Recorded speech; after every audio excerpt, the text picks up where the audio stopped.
अस्सलाम स्टूडेंट्स। कल जो हमारा टॉपिक था वो हमारा टॉपिक क्या था? हमने फोटोसिंथेसिस के डेफिनेशन देखी, फिर उसके बाद देखा intake of water and intake of carbon dioxide. आज जो हमने पढ़ना है वो mechanism of photosynthesis. Open your books, page 121। Mechanism of photosynthesis.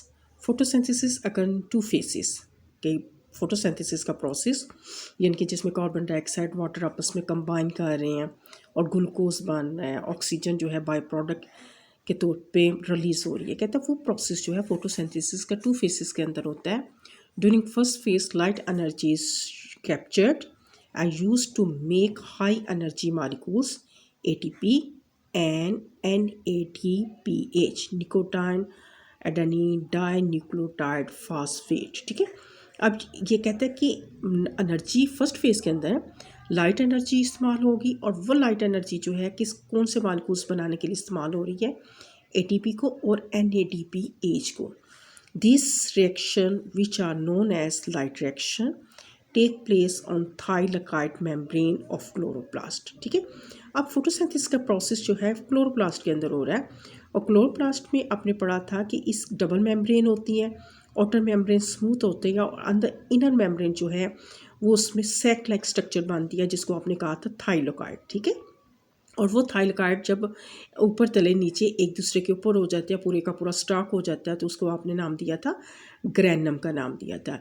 ठीक है, तो अब कहते हैं कि लाइट रिएक्शन के अंदर एनर्जी इस्तेमाल होगी, लाइट एनर्जी, और वो लाइट एनर्जी जो है वो क्या बनाने के लिए इस्तेमाल होगी? ATP और NADPH। और ये रिएक्शन जो होता है वो थाइलाकाइड मेम्ब्रेन पे टेक प्लेस हो रहा है क्लोरोप्लास्ट की। During second phase carbon dioxide is reduce to make glucose. In this phase, energy from high energy molecules ATP and NADP is utilized. Since this reaction do not use light reaction, these these are known as dark reaction. The dark reaction take place in the stroma of the chloroplast. कहते हैं dark reaction के अंदर क्या होगा?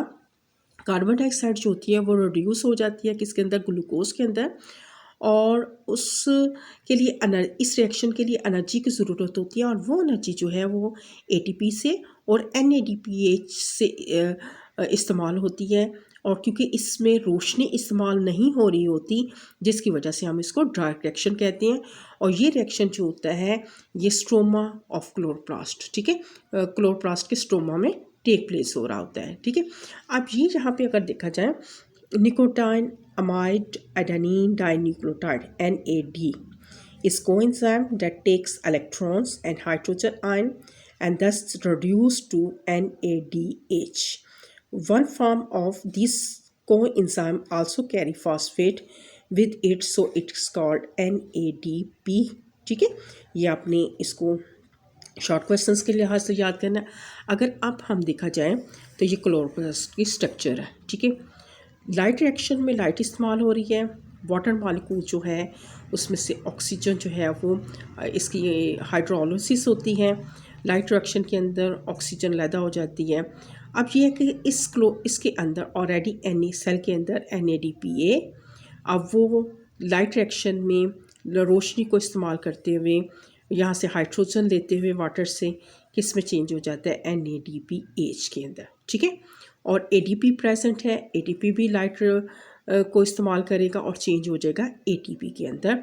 और ये reaction कहाँ पे हो रहा है? थाइलाकाइड के अंदर। ठीक है, अब ये है कि डार्क रिएक्शन में उसने कहा है कि कार्बन डाइऑक्साइड प्रोड्यूस हो जाता है शुगर ग्लूकोज के अंदर। ठीक है, और इस रिएक्शन में उसको जो एनर्जी की ज़रूरत होती है वो एनर्जी जो है वो उसको ATP देता है और NADPH। ठीक है, अब ATP जब एक फॉस्फेट अपने में से निकाल देगा तो ये किसके अंदर दोबारा चेंज हो जाएगा?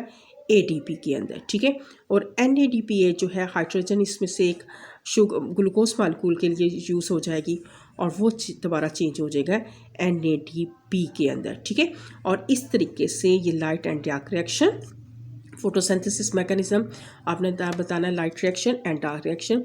बाज़ औक़ात है difference between light reaction dark reaction.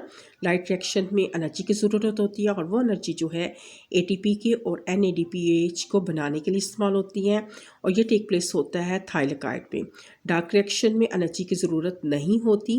Carbon dioxide जो है वो क्या करता है, वो मालिक्यूल्स रिड्यूस होता है मालिक्यूल ग्लूकोज का मालिक्यूल बनाने के लिए, और ग्लूकोज के मालिक्यूल बनाने के लिए उसको एनर्जी की ज़रूरत होती है और वो एनर्जी जो है ATP से और NADPH से इसको प्रोवाइड करते हैं, ये यूटिलाइज होती हैं।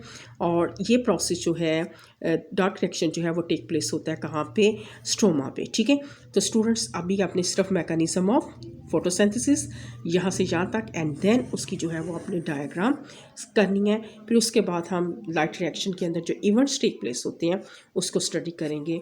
ओके, अल्लाह हाफिज़।